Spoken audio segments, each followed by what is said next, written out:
Tanks for the Memories. It's episode 82 of NES Works. Yippee-ki-yay, mother... We have another arcade conversion this week on NES Works, and it's a creaky one. Defender 2, also known as Stargate, dates all the way back to 1981, back in the days when Donkey Kong was still a shiny new thing. It's a strong conversion. I don't know that the NES was necessarily designed to reproduce the tech that powered Williams' arcade machine, but all its defining features come through here. The blinding speed, the innovative mini-radar, and of course the humbling difficulty level.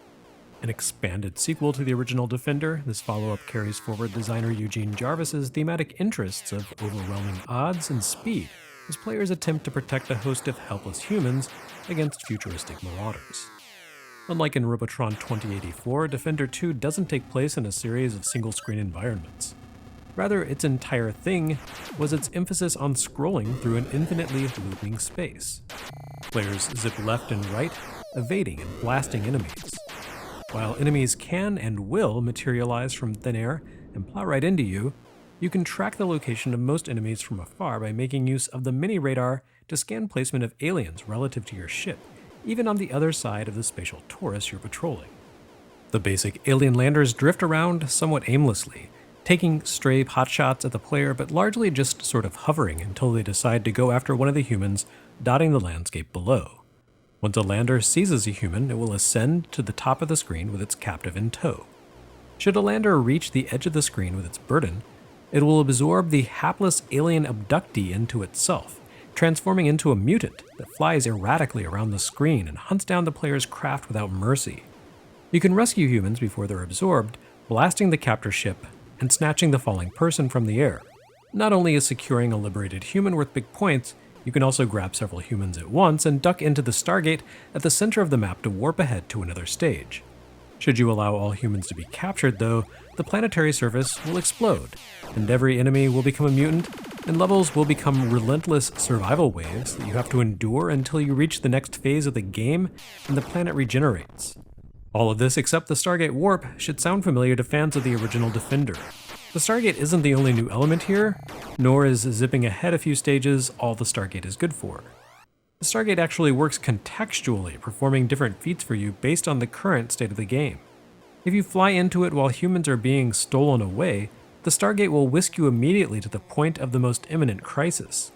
Otherwise, it's simply a shortcut to move to the other side of the level, which can be helpful when a mutant or flying saucer is after you. Saucers appear when you spend too long on a given stage, and their speedy movements and tiny profile make them difficult to destroy with anything short of screen-clearing smart bombs, so a quick exit can be a lifesaver. Other enemies occupy the space you travel as well, each representing a different sort of threat. Some drift lazily through the sky, presenting a threat with their mere presence as you flit around at breakneck speeds, while others will target you more directly. It's a fairly simple game, but the pace of the action, rapidly panning scroll design, and aggressive aliens mean that it's the kind of game where each session ends after 2 or 3 minutes until you really get a hang of the action. In other words, just like in the arcade. Despite being a convincing coin-op conversion, Defender 2 on NES definitely has a personality all its own.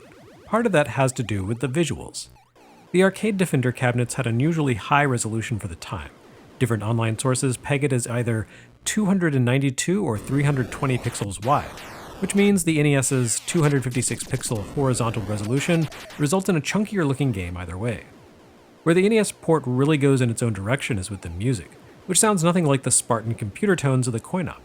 Actually, what it really sounds like is Mike Tyson's Punch-Out, weirdly enough.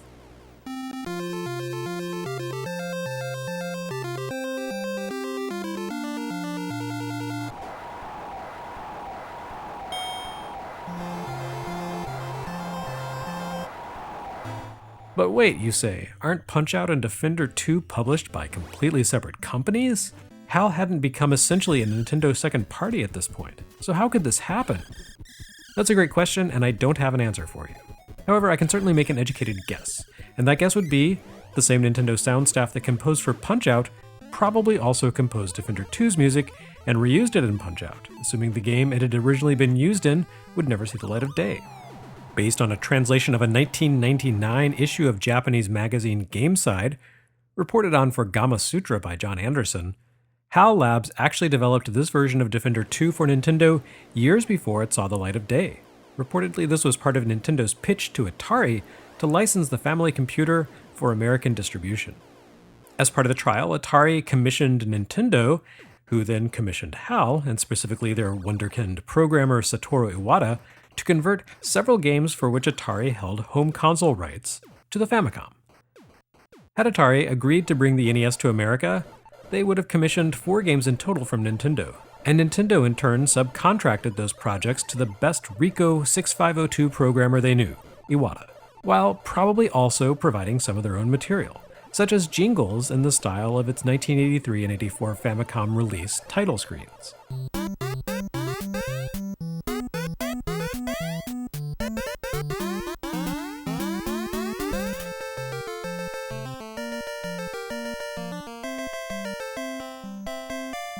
The Nintendo-Atari deal never happened, of course, no doubt because the implosion of the US console games market that Atari dominated detonated the company.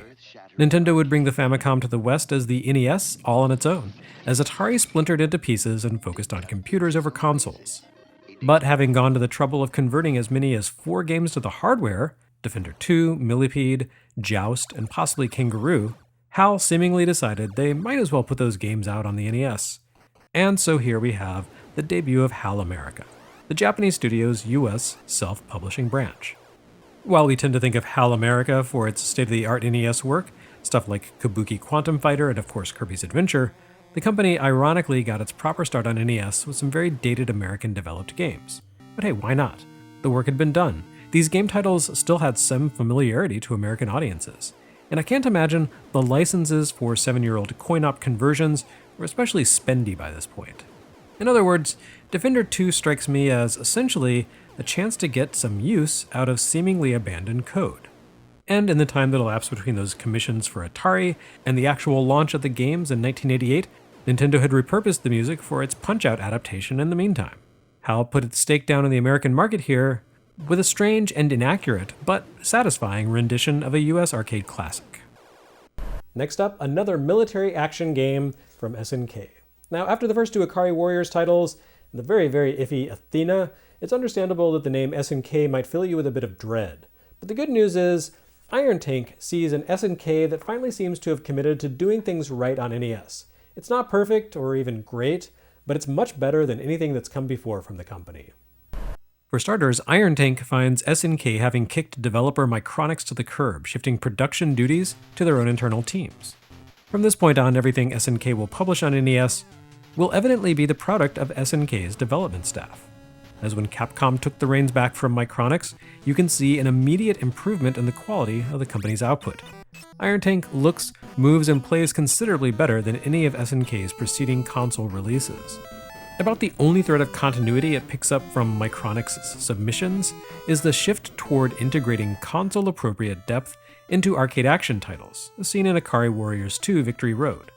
On NES, Victory Road added some hidden elements, weapon upgrade mechanics, and even a curious arena gambling feature to give the simple shooter greater substance and encourage long-term home play. Iron Tank goes a step beyond that. A few steps, in fact. This isn't a direct arcade conversion, but instead sees SNK finally creating an actual new game for NES.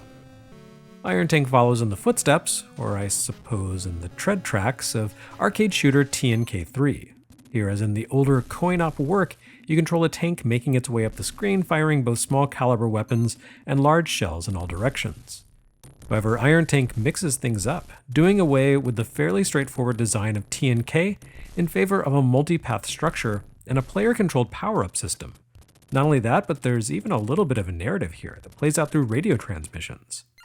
In a curious sort of resonance, these shortwave messages play out over a transceiver, and they're directed toward your character, a soldier by the codename of Snake. Well, Iron Snake to be precise, but this game's a rival hot on the heels of Metal Gear, in which you also play as a soldier codenamed Snake who receives both directives and warnings by radio and meets up with contacts in the field.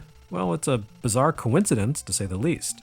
Speaking for myself, it's one of the many overlapping themes and names in the NES games I played as a kid that caused me to assume there was some sort of larger world or shared backstory behind the NES's library.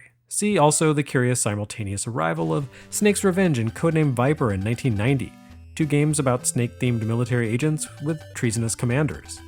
Of course, this couldn't have been further from reality, but it certainly fired up the old youthful imagination. There's no mistaking this game for Metal Gear though. Not only does Iron Tank lack anything like that game's stealth and exploration, it's literally a straightforward shooter. The ratchet scrolling allows you to drive laterally across the screen, but never backward.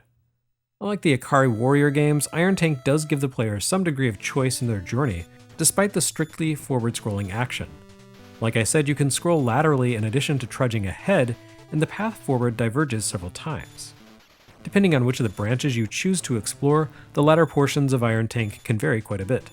Once you make your way past the opening section, the road you traverse can take you through completely different scenery based on your choices. It's a neat concept, essentially compacting a game with the same approximate volume of Ikari Warriors into a more manageable length. Where Ikari Warriors dragged on for nearly 2 interminable hours, Iron Tank can be completed in roughly half that time, or less. However, once you've completed one route, you can hop back into the game, select new branches, and essentially fight your way through all new stages and challenges. Will you take the road that leads through an enemy airstrip where Nazi planes constantly fly overhead to harass you with bombing runs? Or will you instead journey through a series of claustrophobic fortresses where you find yourself boxed in by enemy tanks as foot soldiers toss grenades at you from the safety of the walls? The only thing these paths have in common is that they're ludicrously difficult.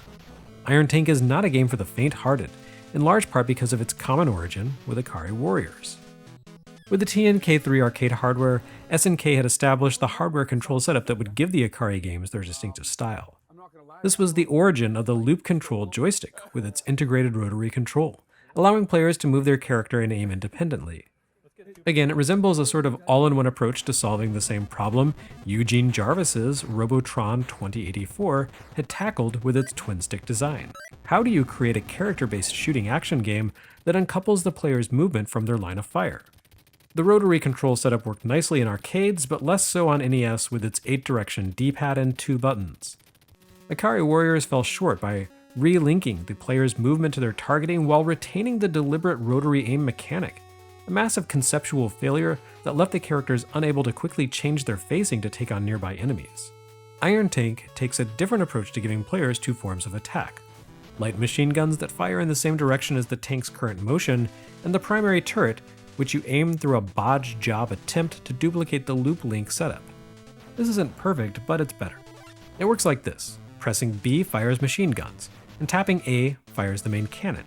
Both have the same range, but the cannon possesses considerably more power, and you can even gather shell upgrades to further enhance its potency. The B button has a secondary function as well. If you press B to fire machine guns while moving around, the turret will also swivel in that direction. This allows you to defend yourself with light weapons while taking aim with your large gun. It's not a terrible idea in theory, but in practice it feels clumsy. The turret still has the same rotary effect as Ralph and Clark and Ikari Warriors, meaning you need to move in a given direction longer than you might prefer while under fire in order to reorient your main attacks. This isn't so dire in the early going, when powerful enemies are few and far between, and enemy foot soldiers scurry underfoot. Not only are foot soldiers largely harmless unless they hit you with a grenade, they're actually beneficial. For each Nazi you run over, you gain back a point of health. Now that's the kind of game I can get behind. However, once you venture off into your first branching path, the game reveals its true self, an exercise in careful memorization.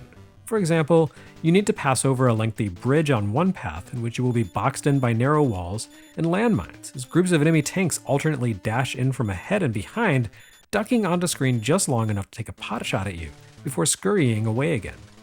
Your tank's sluggish cannon rotation means you can't possibly swing your main gun around in time to take out enemies that approach from the opposite direction you expect before they hit you and retreat again. The only way you'll make it through this gauntlet is to carefully commit to memory the direction from each wave of foes approaches and which background tile triggers them to appear. Or else use a Game Genie invincibility code like I did. Iron Tank does at least offer infinite continues, so you can keep throwing yourself against these challenges until you manage to reach that next checkpoint.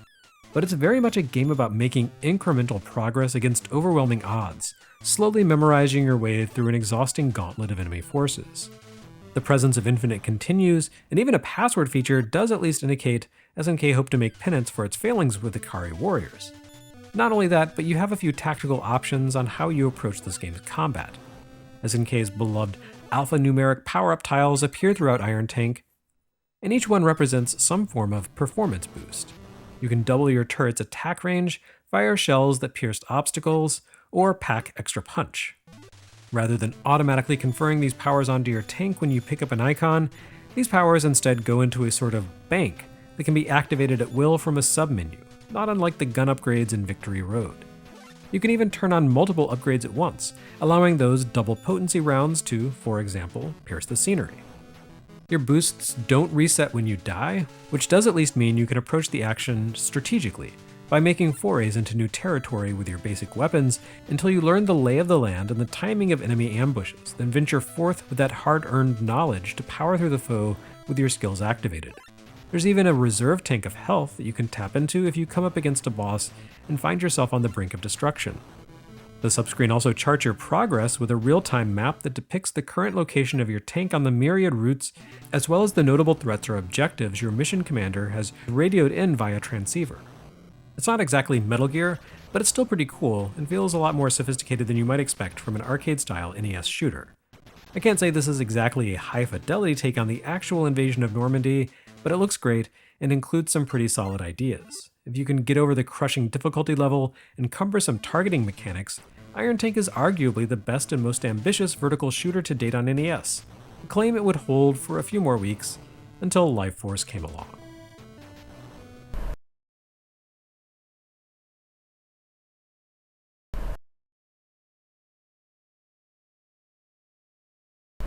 Next time on NES Works, Japan's most reviled Famicom baseball game somehow becomes America's most beloved.